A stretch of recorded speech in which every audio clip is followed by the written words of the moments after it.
This is episode 80, The Informed Early Interventionist, featuring Meredith Harold of the Informed SLP.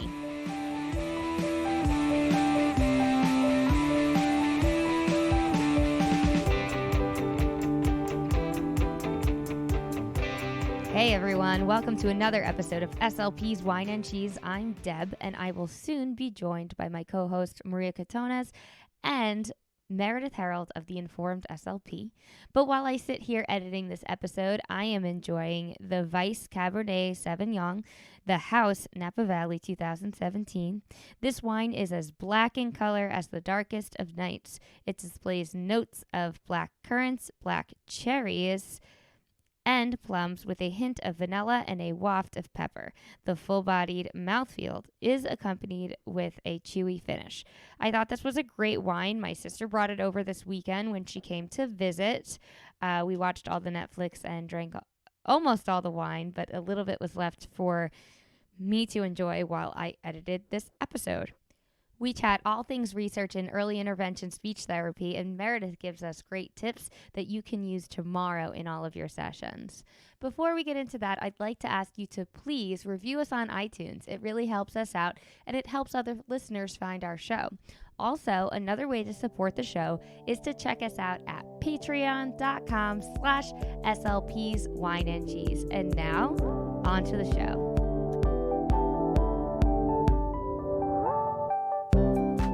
This episode of SLP's Wine and Cheese is brought to you by the Informed SLP. Great clinicians need great scientific research to inform their practice, but how can we know the research with so many articles and so little time? The Informed SLP makes it easy. Each month, their team of scientists and clinicians find the research for you. They explain it without the jargon, without the burden, just for SLPs, so you can spend less time reading and more time treating. Visit theinformedslp.com and enter coupon code WINEANDCHEESE for 20% off. We are talking all things research in EI, early intervention, birth to 3 years old. So I did like a little bit of homework before I came on with you guys to make sure that I'm pulling kind of like all the research trends in early intervention over the past 3 or 4 months, and essentially went through everything that's been published over the past 3 or 4 months within our scope. And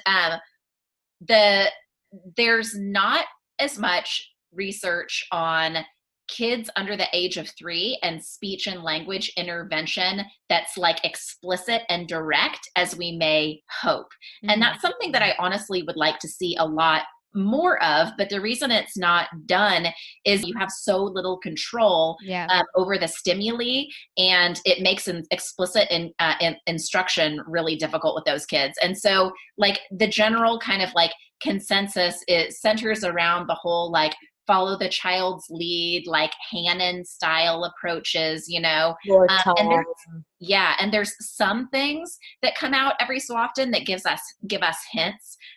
Like we all know that you should do like expansions with little kids, right? Mm-hmm. So they say 1 or 2 words, you say more like 3 words in order to expand on their utterance. But there's starting to be some research that helps us know what we should say during those expansions. Like an example is that adverbs support verb learning. It's particularly when they're really specific. So like if you're teaching a kid a word like stir, and you say something like stir slowly, and you know, you model it out or whatever, having that slowly there is helpful for the kid, more so than having other words that don't support the meaning. Like if you were to say something like stir nicely, it's like nicely doesn't tell you anything about that verb to help them understand what the verb means, you know? And so there's research kind of on that coming out. That makes sense too, though, because you're not like stir and then pour and then mix and then add. You're spending more time on the verb stir by adding the way in which it should be done. Stir slowly. So we're still talking about the same action.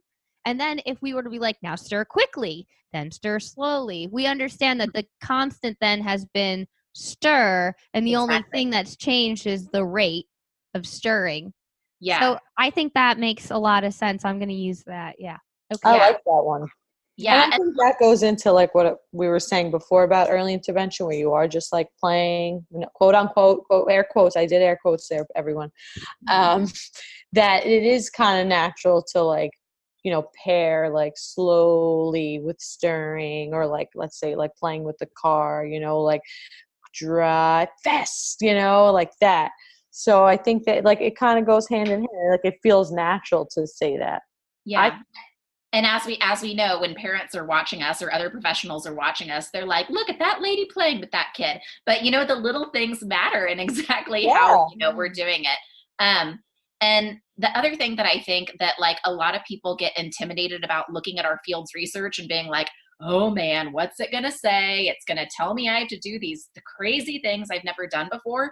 But a lot of it is really like subtle tweaks that you can make to everything that you already know. Right. And I feel like, when you stay in contact, when you find a good way to stay in contact with our field's research, it ends up a lot of times feeling really validating as a clinician. You know what I mean? Because like what I just told you, does that feel all that different from what you're already doing? No. But does it add like just a little bit of information to, like help frame things? Yeah. So, absolutely. Yeah.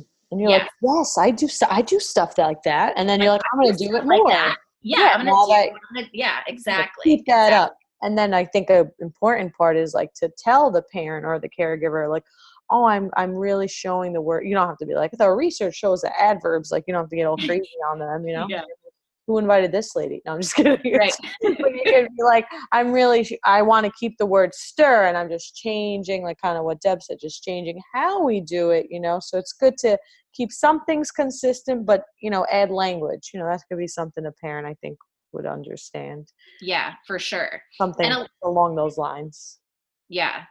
And a lot more of the research on building speech and language actually centers around like that parent coaching, actually. Right. Like that's something that keeps coming up over and over again when I like am looking at our field's literature. And all early intervention SLPs are doing parent coaching, like obviously, you know what I mean? That's not news. But I do think that it's helpful to kind of like see some of the little like things that are being revealed by our field's research in terms of how you coach and little things that we might be forgetting. So like one little thing is the education aspect of when you're telling a parent to do something, they're a lot more likely to do it if they understand why, right? Just like I'm a lot more likely to eat vegetables if I can explain to you why I should be eating vegetables. And so like there was some research that came out recently on deaf and hard of hearing kids and how to get those kids wearing their hearing aids regularly if they have them, and about how most of the time early intervention SLPs aren't spending enough time teaching the parents about why the kid needs to be wearing their hearing aid, even if they're just like home all weekend long, right? Like why they should still be wearing it at home and how it impacts speech, and genuinely actually teaching parents in the way that we were taught. Like we understand the concept of like the speech banana and how like if you can't hear certain sounds, like they'll drop out and that's going to impact speech and stuff. But a lot of times nobody's really taught that to parents. Right. Yeah. Right. Or taught in a very hurried way. Like, here's this handout of the speech banana. Like, here you go. Right. And what they really need, handout. Yeah. And what they really need from us is a lot more education, which is, time consuming, but it's well worth it if you have a kid who, for example, isn't wearing their hearing aids. All the, like speech work you do is not going to matter a whole lot if you can't, get basic things like that in place. And just concepts, like another thing that keeps coming up in like the early intervention coaching literature is about how parents need hands-on experience doing stuff. Like it doesn't work for you to say, watch me, and then you do it like me later. Like they need you to actually watch them doing the thing and then give them feedback about that, which again, kind of makes sense. Like imagine if you were to like go to the gym and you're working with a trainer. Imagine if that trainer the whole time was like showing you how to do the workouts without Right. you really trying them. You know what I mean? Like instead, what works better is when the parent does the thing and you coach them on it rather than having them just watch you. That was a great example.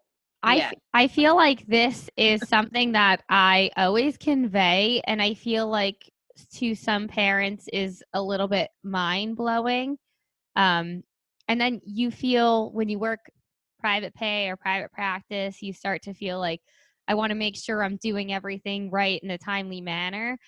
But yeah, I often say, okay, so when you come, bring in a normal meal that your child would eat and show me the way in which you would feed it to them. And they're like, so you want me to come here and bring food and feed my kid? I'm like, yeah, 100%. That's what I want.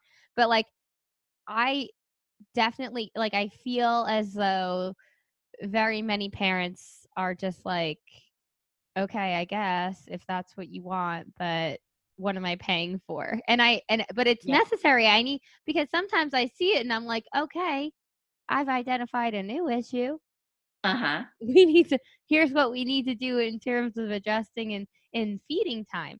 But it's just yes, I've had a parent like that too. Yeah, it's just like, I was like, all right, why don't you try it? Because I don't feed on the first eval, definitely not. No, you feed them. And I was like, okay, let's not lay them. I'm like, oh, never mind, stop that. No. Let's not that food in their mouth. Let's stop right here. Okay, and we're gonna play with some toys, but then we're gonna talk. Just put that away. Actually, don't ever do that again in front of me. Yeah, I might have to have a heart attack.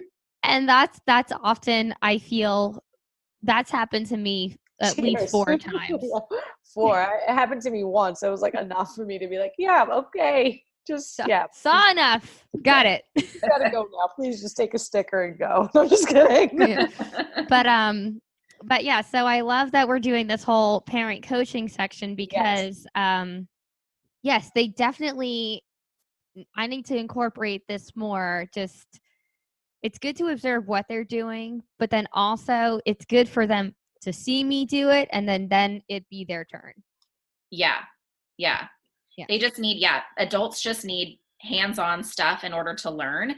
And they need to be really involved in the process. Like, we know that for other things too. Like, they need to be really involved in the goal setting, which again, most, SLPs know, but also just kind of like auditing your own work sometimes. Like, I felt like when I was working full-time as a clinician, like, I knew these concepts, like parents should be involved in goal setting, but then when I actually audit what I'm doing, I could kind of look across my caseload and be like, well, yeah, I really didn't do that for about half these kids. You know what I mean? Mm-hmm. Or you did it, but did it really sink in, and did they really get it, and did they really implement it? It's not, it's more than just like, okay, so we're gonna, whatever, let's use our example, do stir slowly, and then then you have to, that's your cue to be like, how about you try it now? Maybe we felt a little awkward to have the parent, maybe the poor parent, I don't know, a lot of times I would not feel bad for them, I don't want to say, but they're so overwhelmed, and just to ask them to do more stuff seems tough. But you're just really just trying to help them, which is actually going to make everything in the long run easier. Yeah, so I have a great example of this. So I recently... I need more wine to hear this, because that other story got me going. I was like, yes. I recently stopped seeing a child. I referred him to another very trustworthy clinician. But on our very last session together, and I've been working on all sorts of stuff, mainly articulation, she was like, he can't say his sister's name. He's always like, her, that girl. And I'm like, who, Bella? And she's like, no, not her, Olivia. And he would never say Olivia. So it wasn't until the last session that I heard that. If I had asked her, in your life, in your daily activities of living, in what way is he unable to communicate? I never asked that question. Yeah. And it wasn't until the very last session where I'm like, Olivia. I'm doing it in all different ways. And it's like, I beat that word till it was dead, I feel like. But I felt like what's that thing that every SLP talks about? Imposter syndrome. That's when I felt it. I was like, how did I not know this kid can't say his sister's name? Yeah. Cause it's hard. Mm-hmm. Yeah, I would have worked on that if I had even thought to ask, like, how are his As you deficits in communicate at communication home. impacting Yeah. his family life? Like, and I Yeah. never did. But it's okay. You live and you learn. And this is also a great thing about this episode, right? So it's like whoever's listening to this is like, Yeah. oh, yeah, let me do it. Mm-hmm. And we're always learning. Oh, yeah. Yeah. I spend my days reading research, and I am always learning and always feeling mildly incompetent or moderately or maximally incompetent at something. No. There's always so much to know. There's always so much to know. But the more you learned, honestly, too, the more you start to realize that you do know a lot of stuff. You know what I mean?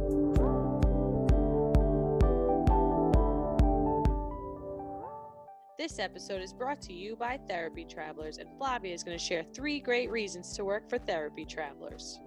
All right. So one amazing reason is the company culture.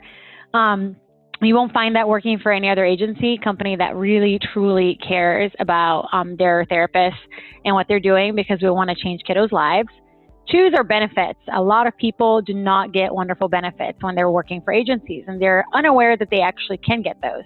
So 401k, we match up to 4% starting day 1. We have a wonderful EAP program, which is all mental health based, and that's completely in the company. Medical, dental, vision, we do cover 75% of your premium.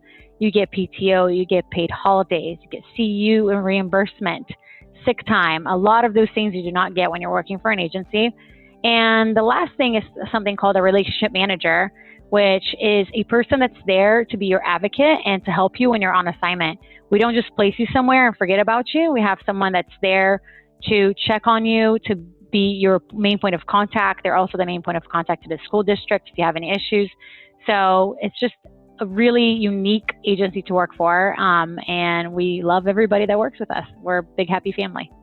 Great. Thank you. Yeah, I'm inspired. Thanks.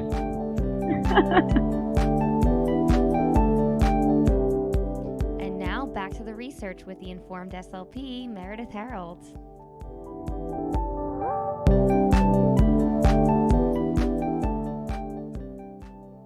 There was a couple other things that came out in the research in the past few months that were kind of like hot topics. You guys want to talk about hot topics? Yeah, hot topics. Want to talk about screen time? Oh, yeah, we do. Yeah, Screen time will freak people out, right? Like Yeah. half or something. Yeah. By age or So last year there was a ton of headlines. I don't know if you guys saw at ASHA, right? Yeah, everywhere. Like there's been headlines everywhere in the past year about screen time, because there's been some more research coming out where I would see headlines like on, popular news outlets like CNN and stuff like that said stuff like, too much screen time changes children's brains, blah, blah, blah. And then people are contacting us and freaking out and being like, what's that? What's going on? And, is that like correlation is not causation? It's just like children are more inclined to stare at screens when they have these underlying symptoms. Oh my goodness, the genius of practicing SLPs when they know what's really going on without you even having to explain it. Yes, that's exactly okay. Yeah. Ding, ding, I ding, hate the news. That's why I don't watch that show. Because all they do is want you to click their article and watch their channel and make you freak out. It's clickbait. So screen time scares were big time clickbait over the past year. But yeah, basically, so me and the team dug into that back in, I think it was December, and pulled all of the articles that these headlines were referring to and all the articles over the past year or two. And essentially they're all just correlation things. Yeah. Where you can measure the brains of children, and the white matter tracks, so the parts of the brain that connect one area to another, are different in kids that have excessive amounts of screen time, but it's not being proven that if you have more screen time, it's going to change your brain. Instead, they're just associated with one another. Right. And like, and anybody who works with children with special needs can imagine a million reasons why a child with lower language or poorer executive function or lower cognition might be more exposed to screens simply because they're being given screens more often too, right? And so it's a tricky thing, because on the one hand, we can't say like excessive screen time doesn't matter at all, because like, that's not what the literature is showing, but it's also not showing that screen time is causing brain damage either. Like there's a lot of, you know, kind of like warning signs out there that are making us think, maybe we need to pay attention to the screen time issue, but it's not as cut and dry as most of the headlines say. We just really, to be perfectly honest, we really don't know still. Right. And I would always encourage like interaction. I think that like nothing's better than you being involved with your client. But at the same time, like there are times when I have said like button 100 times and then I make an AAC say button and the kid's like button. They just repeat that what the robot said, even though here I am just like doing everything I can think of to get them to say it, and it's not working. I think there's research about that because like that the robot's voice, it doesn't have like those prosodic features, so it is like easier for them to comprehend, because it's not like, I don't know. I don't know. I don't know either. But it's happened to me. But if it makes sense, so like a lot of people who listen to your podcast are probably parents, right? And so they're probably sitting here like thinking too, like, what's normal? And I have data on that for you. Oh, let's hear it. Kids under the age of 5 get an average of 1.5 to 3 hours per day of screen time. And that's the average. So 1.5 to 3 hours means on average, if you look at, you know, people at your kid's school, people in your town, whatever, kids under the age of 5 are getting that. But because that's just the average, it does mean that some kids are getting none and some kids are getting a whole lot more than that. But as clinicians, I think a really important thing too is to like, if you come across a family that's using screens a lot, so a kid who has a tablet just 24/7, I think it's really important not to shame that family and be like, the American Academy of Pediatrics recommends no more than an hour per day, and so I'm going to put you on a regimen of no more than an hour per day, because that's actually not what's happening for the majority of the population, right? And also it doesn't acknowledge why parents sometimes are using screens. Like, you know, it's like, or like is this parent working multiple jobs and needs the child to like chill out while they like make phone calls or clean the house or whatever, you know? It doesn't take into account the fact that our society oftentimes isolates families at home or isolates them in ways that they end up needing childcare, and the childcare becomes the screen, right? Yeah. I mean, I didn't have an iPad as a child just because I'm ancient, but I had a lot of TV, and I think I learned a lot from TV, and I'm proud of who I am today. I learned a lot from Full House and Fun Fridays. Did you watch that as a kid, or am I older than you? Oh, I loved TGIF. Is that what you're talking about? Yes. Sabrina the Teenage Witch. And Sabrina. Yes. Yeah, for sure. And then as when I was in high school, I mean, it's not an appropriate movie, but I watched Cruel Intentions a ton. And oh gosh. I learned a lot of words there, like treacherous and impeccable, and all of these very big words that these pop stars, essentially pop actors, were utilizing in context. I started to understand. So, I mean, whatever. Lots of things work. Nobody needs to be freaking out about screens. We can be, you know, aware that it can present issues, but nobody needs to be freaking out, perhaps as much as the headlines have been saying lately. Yeah, don't listen to the news. They're bad. Well, so Meredith, is there any other research that is like really eye-catching or? Yeah, the other thing that I pulled that might kind of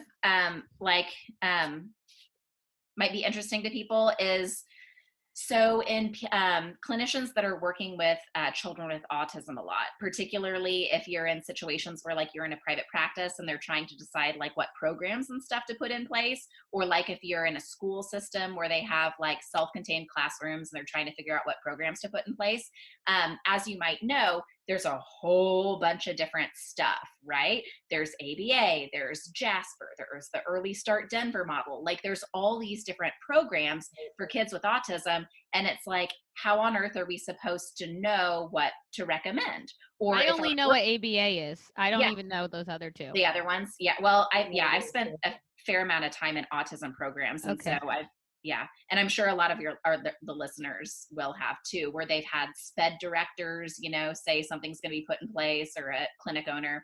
But anyhow, you can kind of think about all of these programs as being on a spectrum from behavioral, which is like the ABA type stuff, to naturalistic, which is more like floor time. Like, do you know floor time? Yeah, I know floor time. So like really following the kids' lead and stuff. And then with other things falling in between. And a lot of the research that's come out within the last year is actually starting to show that things that are sort of central on that spectrum are actually the ones with the strongest evidence. Balance. And so meet in the middle. Hey, that's nice, right?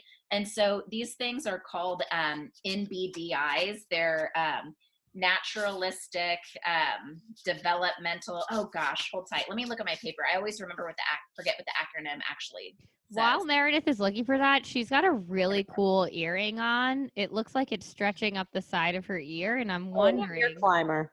where that came from. And if I need that in my life. I don't know. I can try to remember later.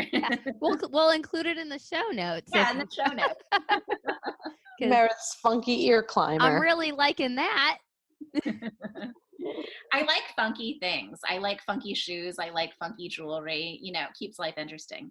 Okay, so naturalistic developmental behavioral interventions. I always forget what the acronym stands for. But anyhow, they kind of like take advantage of both behavioral and naturalistic programs. And they are actually the ones with some of the strongest research right now, more so than ABA type programs and more so than the purely naturalistic ones.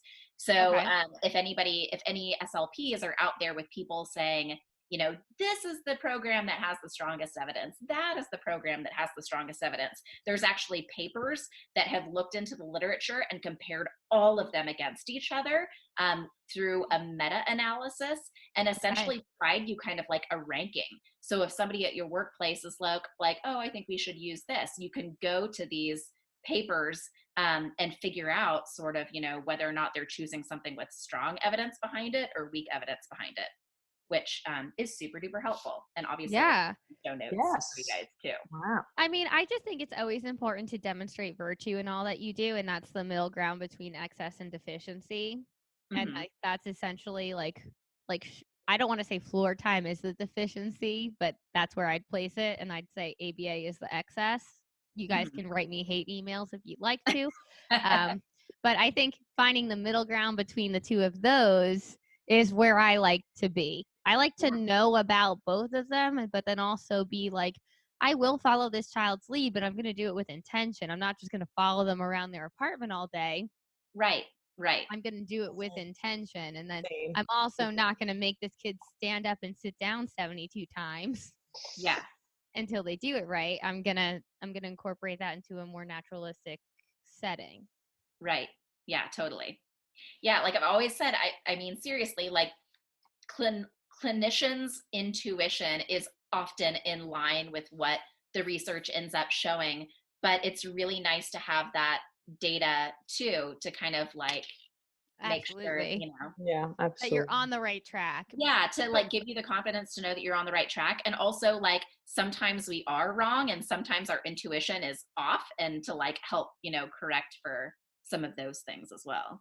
So do you think sometimes like the thing that's hard with research is like the personality aspects that do lend themselves to being successful in therapy? So it's like that's kind of an outlier. So it's like if somebody were to say use X, Y, and Z, can that be generalized to all people, or does it have to be done in a certain way? Otherwise, it isn't effective. Like, for instance, I know like oral motor movements they don't translate over to speech. I know that. But sometimes I do like to use whistles and oral motor movements because I just want to demonstrate to that child, like, when we come here, we do things with our mouth. Right. And like, that's how we start off. And I'm not thinking like the more we blow this whistle, the better we are going to be at speech. I'm just thinking like, I'm going to give him this whistle. He's going to get that immediate feedback of that sound. He's going to continue. That's going to be motivating. And then we're going to progress outside of that in other capacities. Yeah. But if I wrote in a research article, like, I used whistles and then this kid spoke, like, that would be problematic. Well, you'd have a hard time finding data to prove that was true. Yeah. And if you get on an SLP Facebook group and you say, I use whistles in therapy, there's going to be people that are like, no. I'm just going to post that on my Facebook and go to sleep. And see what happens. Yeah. No, I am. After this episode's air, after this episode airs, it'll be a social experiment. I use whistles in speech. I do. I have duck whistles. Hierarchy. I have duck whistles, kazoos, flutes. I have everything. I have harmonicas. Harmonicas are good because that's like music, though, But well, like, I had a kid that didn't even understand blowing until I was my third whistle in, and I was like, "We need to put the air out that way." Yeah, and your rationale for it is like perfect. And I always say, like, it's the reason behind what you're doing it. And like Maria mentioned earlier, like, a lot of times you're doing things that you have no intention of doing long term, but you're doing it for a reason, and you're planning on fading it, and it's fine. And to be perfectly honest, like, I'm also like a big proponent of like, let people have their placebos, right? Exactly. So like if I feel like, rubbing lavender oil onto my wrists every night reduces my stress, and somebody else tells me there's no research to, support that, am I going to stop rubbing lavender oil onto my wrists? No, you should stop talking to them. Feel good. Yeah, because they're toxic. Because like, in my situation, for me individually, it works. And our clients are that way too. Like, sometimes our clients need something individually that's different from what the data shows for the masses in general. And that's okay. So yeah, I agree. And it's always like, it's all about clinical judgment. So like, obviously no research article can come out and be like, use this and then you'll treat this, use this and then you'll fix that. It's not going to work like that. It's all like something just to introduce. Maybe if there's a research article about like, I don't know. I was about to be like chaining and introducing and then chaining into food. There's food chaining stuff. But again, Meredith's not a food expert, so don't That's ask. Okay. Exactly. All I'll be able to say is I've heard of it. I don't know anything about it. Meredith has other experts for that. Yes, I actually other want experts. to talk about the Informed SLP and Meredith and how like you started and stuff. Yeah. So the reason I was able to like pull all of this research in like 20 minutes before our podcast is because I do it full time. So the Informed SLP is something that I created after I had been in a research lab for 10 years. And then I worked as a clinician for 5 or 6 years full time, and started to realize that it's really difficult for clinicians to stay up to date with the research, but at the same time, there's a lot of information out there they really need to know. And so I had created the Informed SLP as a solution to it. But basically, it's now blossomed into something that's really thorough, where we have 30 people on our team right now. We're about to hire 3 or 4 more. So it just keeps growing. But it's a combination of scientists and clinicians working together, basically going in and reading all of the research in our field every single month and pulling out all the little tidbits that clinicians would need to know. So if there's some little thing that you need to know about, or some big thing you need to know about, we basically put it in like a monthly digest so that you can stay up to date with our field's research in like 20 minutes, 30 minutes, rather than just ignoring it, which is what otherwise would happen if somebody wasn't helping you with the labor, right? Because it's too labor intensive for clinicians to have to dive into databases on their own. So, well, it's also easy to get lost in the day-to-day. Yeah. Like all of the roles and responsibilities that you have, like even today I had to be in, well, 2 different places, but still, like, it took the whole day, well, 3, and I didn't have time at all today to, like, look at Search the research. database. Yeah. You know? And it's not even just a lack of time, but journal articles aren't written for clinicians in the first place. They're written for fellow scientists, and there's a lot of stuff in there that clinicians just legitimately do not need. Like, all we need from the journal articles are the clinical take-homes. Right. And so there's a lot of barriers for why it's difficult for clinicians. But I honestly didn't realize that until I started working full time. When I was working as a scientist, I thought that it was that clinicians just need to read more research. Like, And the clinicians- scientists are like, what's the problem here? We're like they're doing like- all the research. yeah, they're like, I don't get it. I don't get why you can't just read this. Yeah. But What's trauma? And the Yeah. and the clinicians are like, I don't remember to wash my hair. yeah, Right. but it's the scientist's job to read research, and that's what's often forgotten. Is it's part of their job, but it's not this in the same way part of clinicians' job. And also, scientists are topic area of experts, so they're like an expert in stuttering, for example, so they're only responsible for stuttering. Clinicians, however, are responsible for our entire scope. And so for us, if we were to genuinely just read the research, we would have to read hundreds of papers every single month. So good luck with that. That's not happening. Well, you can get that done if you subscribe to the Informed SLP. Yes. I've mentioned earlier in this episode that EI has always been my SLP fear, and I feel like I always throw myself into it because I don't want it to be my fear. But I am going to be speaking about early intervention at the South Carolina Speech and Hearing Association conference on February 13th. I believe it's 8 a.m. And I'm using the things that I do in my clinical practice, as well as the information that was provided to me by the Informed SLP in my presentation. So come hang out. If you're in South Carolina, I'd love to see you at the presentation, and I can't recommend the Informed SLP more. Awesome. Yes. I wish I could come listen to your talk. Yeah, I wish too. I mean, I'm also, I'm fine. I'm good with it. I'm not nervous. No, I'm totally nervous. You'll be all right, Deb. I don't want to be all right, Maria. You're going to be fine. I want to be groundbreaking. I mean, it's not your own research though. So no, it's not. And Exactly. that's what I keep telling myself too. It's just like, all I can do is go off the information that has been provided to me. Exactly, which you can do. And that's what I can do. You have And a whole lot of really good clinical experience to help describe everything too. So it'll be awesome. Yeah, exactly.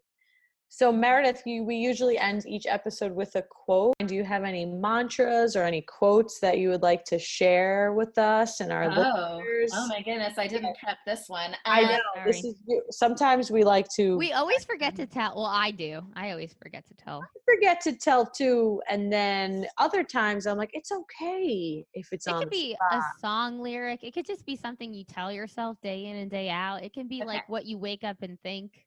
Okay. So I write stuff on my walls, not directly on my walls, because that would be inappropriate, right? But I take sticky notes and put them on the walls to remind me of stuff. And one that I have on my wall right now says joyful curiosity, because that's something that I want to make sure to instill in my peers as we proceed into 2020, where learning regularly isn't something that's supposed to be terrible, awful, boring, and cumbersome, but it should feel like joyful curiosity, like what you feel when you're, a little kid learning about something new for the first time. And I see with my 5-year-old twins, I want people to feel like that about learning.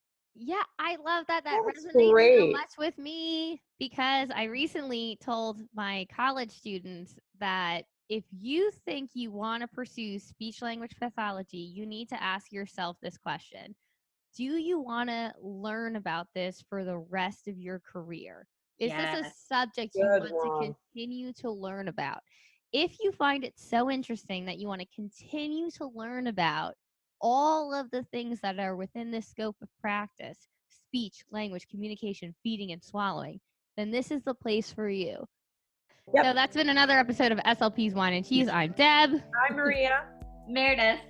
Good night, good day, good afternoon.